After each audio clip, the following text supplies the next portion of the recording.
Running back Michael Carter got 5 touches in this game, 3.6 fantasy points. He led the backfield in fantasy points, and he's played 50% of the snaps in 3 of the last 4 games and each of the last 2 games. He did have 6 targets in week 14 against Buffalo, but only 1 target in this game against Detroit. I expect that this is more of a plus matchup against Jacksonville, and Michael Carter might be a sneaky running back to bump up in your rankings, maybe from a running back 40 to 45, all the way up to maybe like a running back 30 to 35 or so is where I think I would be willing to bump up Michael Carter, just given the plus matchup nature. If he falls in the end zone, Zonovan Knight is dealing with an injury right now. He is questionable. Knight had 13 carries for 23 yards. And even though Zonovan Knight was not on the injury report, he was still dealing with an ankle injury per Rich Cimini. He's going to play this Thursday game against the Jacksonville Jaguars. It's just a matter of,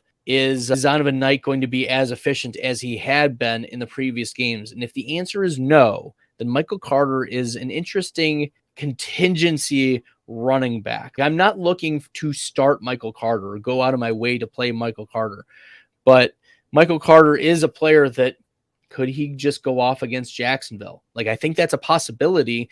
And how I view it is that there's a lot of upside to Michael Carter, especially if Zonovan Knight is limited in any way.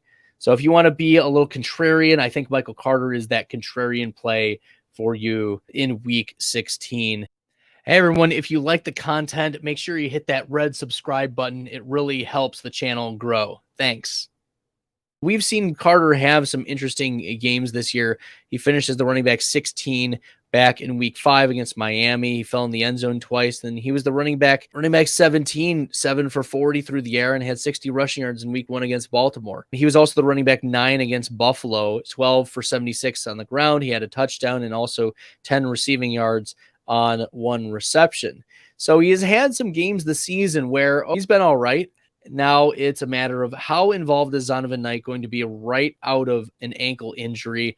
Is he going to be good to go? These games can get wonky on Thursday night. Just Michael Carter is a player to be monitoring as we approach Thursday.